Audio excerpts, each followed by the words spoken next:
안녕하세요. 재테크는 여호수아처럼 대나리온 김강주입니다. 안녕하세요. 김일수입니다. 와. 자, 오늘은 네. 리밸런싱이라는 것을 좀 이야기해 보려고 합니다. 리밸런싱 이야기는 아마 듣는 분들도 가끔 들었을 것 같은데 이 네. 단어에 대해서는 네네네. 정확하게 또 이해 못 하시는 분들인데 리밸런싱은 마찬가지로 밸런스를 다시 맞춘다. 네. 균형을 다시 맞춘다는 뜻입니다. 네. 일반적으로 음. 금융자산 가운데서도 뭐 안전자산 또 위험자산 이런 것들의 비중 조절을 다시 한다는 건데 네. 자, 그 사례를 실질적인 사례를 가지고 네. 한번 우리 김호수 센터장님이 네. 준비한 것을 나누어 보겠습니다. 네. 우선 이전에 그 투자 등급 여러 가지도 했는데 예. 또 제가 옛날에 한번 우리가 금융자산을 투자할 때 예. 세 가지가 있다고 했는데 좀 예. 기억하십니까? 그렇죠. 어떤 거였죠? 무위험자산. 무위험자산. 네. 이렇게 부동산 말고요. 우리가 예. 이제 금융자산 가운데 예. 무위험자산, 중위험자산. 중위험자산. 그다음에 위험자산. 예. 대표님이 전문의 위험자산에도 뭐 소고기 1등급, 2등급 해가지고 그렇죠. 네, 배당주, 성장주 하는 거 맞습니다. 있는데 이거는 자산 자체를 이제 나누는 거죠. 그래서 무위험자산은 아예 원금이 100% 보존되는 겁니다. 은행 예금 적금 같은 거죠. 네, 그런 것들이죠. 그리고 중위험은 원금이 보존되지는 않지만 그래도 안전한 거. 조금 적게 움직이는 네, 거. 예. 채권 같은 경우죠. 요즘 주식이 30% 떨어져도 예. 채권은 한 3, 4% 떨어진 거거든요. 예, 네, 그래서 그렇죠. 그런 것들이 중위험이다. 그다음에 이제 위험자산은 예. 주식형. 그렇군요. 자산으로 그러니까 볼수 있죠. 뭐 중간에 중위험이니까 중위험은 말 그대로 무위험이나 위험자산을 섞어찌게 가끔 제가 이야기한 섞어찌게, 뭐 그런 것들이 주로 이제 중간 상품에 속하겠죠. 그렇죠. 예, 그래서 수익은 좀 낮지만 위험도 좀 적다라고 보면 되죠. 예. 예, 이런 것들이 이제 이렇게 세 가지 정도의 등급을 보고요. 예. 이 등급 안에서 이제 밸런싱을 하는데 결국은 이게 비율 조정이라고 보면 되죠. 예.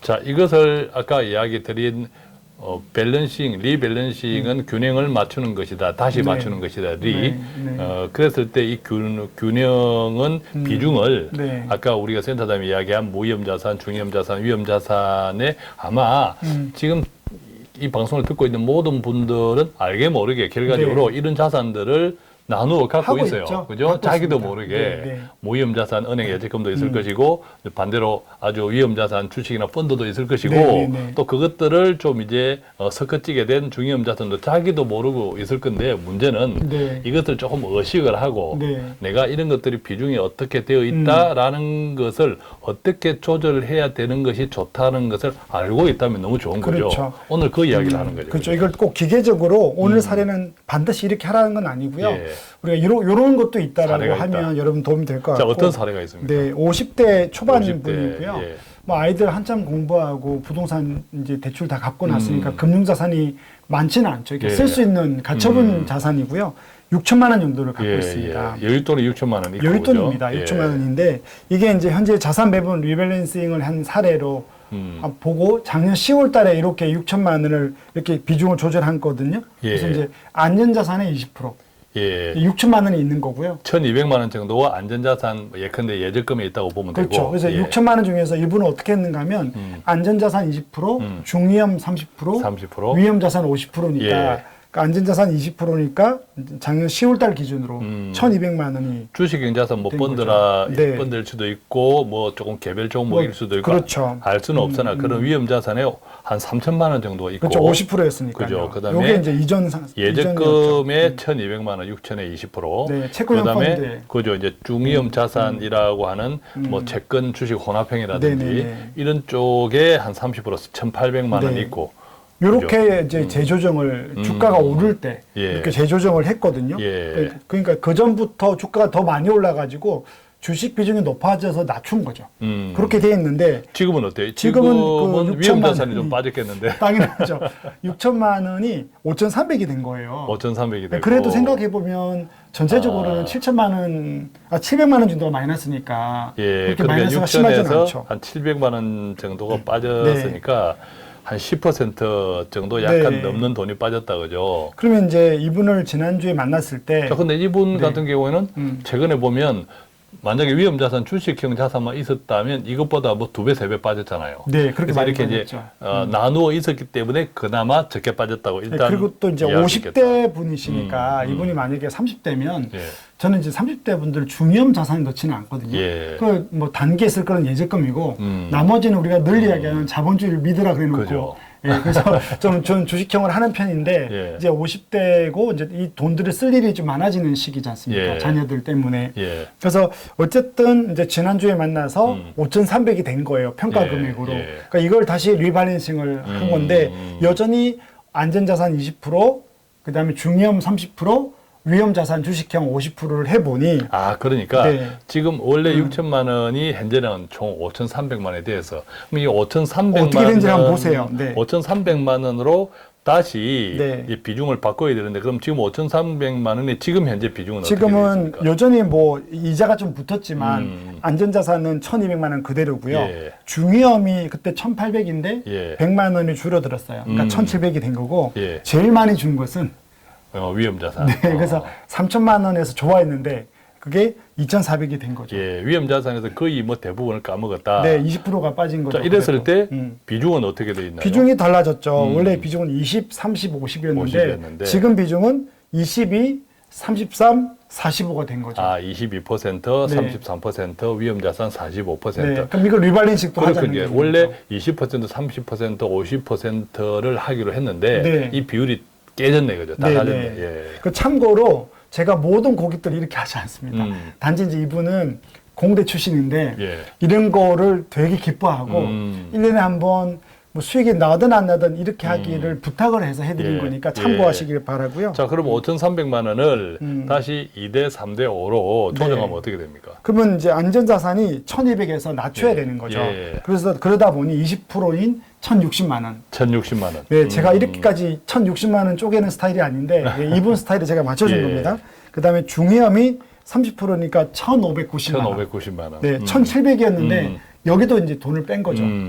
그리고 재밌는 건 위험 자산이 50%면 2,650이 되어야 맞는데 예. 지금 2,400이 된 거니까요. 자, 지금 이제 빠져서 2,400이 된 거니까 네. 다시 비율 조정을 50%로 있는 돈에서 맞추다 보니까 2,650만 원, 그러니까 지금 현재 돈에서 한 250만 원 정도가 위험자산으로 또 옮겨간 거죠. 그렇죠. 이게 좋은 게 주가가 떨어질 때 주식 비중이 낮아지면 밸런스가 예. 무너지잖아요. 예. 그러면 안전자산에 있는 거를 지금 위험자산으로 옮기면 좋은 거지 않습니까? 어떤 점에서는 상당히 단순한데, 그죠? 이게 잘 안 돼. 안 됩니다. 그래서 저도 이게 사례를 가져오면서 우리 예. 모두 그렇게 할 필요 없고 단지 예. 이제 이런 것도 공부니까 예. 여러분들이 이런 게 있다. 그죠? 이게 어떤 점에서는 리밸런싱이 단순한데 잘 안 되는 것이 상황에 우리가 너무 맞습니다. 치우치기 때문에 네. 앞에 요즘 벌어지는 상황에 나의 모든 감정들이 치우치기 때문에 네. 어떤 의미에서는 이성을 좀 잃는 경우가 많은 것 같아요. 그래서 예, 저도 이제 이게 있죠. 이론적으로는 가능하나 행동 경제학적으로 안 되는 것들은 저는 하지 말자는 예. 주의인데 예. 그래서 이제 이거는 여러분들이 이제 판단하시면 될 것 같고요. 또 이분은 6개월마다 보통 하시는 편이거든요. 예, 예. 그래서 작년 10월 달하고 이게 한 5월 달 정도에 한 거니까. 근데 저는 이제 그렇게 보통 하는 스타일은 아니고요. 예. 왜냐하면 이렇게 리밸런싱을 했을 때 어느 타임에 하느냐, 또 몇 개월마다 하느냐에 따라서 너무 달라지는 그렇죠. 건데 예. 이거는 그냥 이제 투자 성장 그때 말한 예, 것처럼 예. 정말 이렇게 하기를 원하는 성향들이 있어요. 어떤 분들이 이렇게 하면 도망가는 분들이 있죠. 근데 보면 이제 그때 작년 10월 달이라고 했죠. 네. 그때는 주식이 좋았잖아요. 그때 10월 달과 최근의 상황은 많이 달라졌잖아요. 예, 근데 위험자산 같으면 많이 빠졌죠. 이분들 같은 경우에도. 그러니까 이분도 사실은 그때 리바랜싱을 할 때 음. 주식 비중이 60%까지 올라간 거예요. 예, 예. 그러니까 그 당시에는 그렇죠. 올라가니까 수익이 많이 났다. 그래서 예. 그걸 또 안전자산을 옮겨서 그렇군요. 지금 한 거니까 예, 나쁘진 않아요. 예, 네네, 예. 이렇게 봤을 그러니까 때. 우리가 이분이 작년 10월 달에 처음으로 하신 분이 아니라 네, 해왔던 그 전부터 분이에요. 해왔던 분이니까 사실은 이게 이분이 손해가 아니라 그 전에 이익도 났었고 수익이 좀 많이 그렇죠. 났습니다. 예, 네. 그때 이익이 났었기 때문에 위험자산에서 그때는 안전자산으로 조금 네. 다시 옮겼고 네. 지금은 또 이익이 떨어졌으니까 수익이 떨어졌으니까 또 안전자산에 있는 돈을 이쪽으로 그렇죠. 이제 싸졌으니까 네네네네. 옮기는 거. 이게 이제 리밸런싱. 예, 요게 이제 자산 배분인데 이분이 4천만 원 가지고 한 거거든요. 예. 불과 이제 한 4년 전인가 5년 4년 전인가. 그러니까 50% 지금 난 거죠. 4년 그렇죠. 전에. 네. 지금 5,300만에 떨어졌다고 해도 이익이고, 네, 그죠? 네. 작년에 리밸런싱을 하기 전 기준으로 보면 네. 50% 이익이고. 네, 그래서 작년 10월 달에 잘 바꾼 건데 우리가 이걸 타이밍을 못 맞춘다. 하지만 예. 이렇게 하는 것도 있다는 걸 좀 알려주고 싶었습니다. 맞습니다. 이것을 일정 주기로 우리가 타이밍을 못 네. 맞추니까 언제 하겠다, 뭐 지금 시장 상황 봐가면서 하겠다가 아니라 쉽지 않으니까 지금처럼 뭐 6개월 단위로 한다든지 어떤 분은 1년마다 하는 분도 1년 있습니다. 단위로 한다든지 네. 이제 그분의 또 성향에 따라서 네네네. 이렇게 하면 되겠군요. 이렇게 해서 만약 3년 또는 4년 후 언젠가는 계속 뭐 리밸런싱을 해 나가면 저는 아주 나쁘지 않다. 네, 그죠? 이게 또 예. 7천만 원이 또 언젠가 만약에 됐다 그러면 똑같겠죠. 7천이 그렇군요. 되니까 또 이렇게 되더라고요. 안전에 1,400, 중위험에 2,100, 20, 30, 50 네, 하니까. 위험에는 또 3,500해서 예, 점점 자산이 예, 올라가는데 예. 이거의 장점은 또 이렇게 큰 수익을 먹지는 않는데 또 이렇게 뭐라 그럴까 먹을 때는 조금 먹고 또 빠지고 예. 떨어질 때는 좀 더 떨어지고 해서 좀 꾸준히 자산이 이렇게 변동이 조금 편차가 작다 그럴까 이런 그렇군요. 장점이 있는 것 같습니다. 그러니까 한마디로 단순하게 압축 요약을 해보면 주식 가격이 많이 싸졌을 때, 그러니까 그동안 손해를 봤다가 그렇죠. 많이 싸졌을 때는 오히려 주식 비중을 높이고, 자연스럽게 높이는 그죠? 거죠. 또 주식 비중이 이게 비싸졌다, 네. 그만큼 이익을 봤다 네. 할 때는 그 이익을 일정 다시 회수해서 네, 안전하게 지키는 거죠. 예, 지키고. 네, 네. 상당히 단순한데, 그죠? 근데 이게 아까 말했지만 3, 40대는 이런 시간에 그냥 놔두면 오르는 예. 건데 50대가 넘어가거나 60대가 되면 일부분 금융자산의 예. 일부분을 대서 이런 것도 그래서 고객 중에 이런 분도 있어요. 예. 연초에 하는 분이 있어요. 예. 오르든 떨어지든 1월 달에 새로운 마음으로. 근데 이게 나쁘진 않는 것 같아요. 그렇군요. 해보니까. 예. 네. 자, 오늘 이렇게 해서 단순하지만 상당히 쓸모가 있는, 쓸모가 있는 금융자산 리밸런싱. 이 리밸런싱은 앞서도 말씀드렸지만 이 단어는 용어는 자주 들어보셨을 건데 실제 내 것에 어떻게 적용하는지는 잘 모르실 거예요. 네, 맞습니다. 그래서 오늘은 구체적인 사례를 가지고 어떻게 적용하니까 어떻게 되더라라는 것을 함께 나누어 드렸는데 많은 공부와 도움이 되었기를 바랍니다. 오늘 네. 또 데나리오는 어떤 상황에서도 네.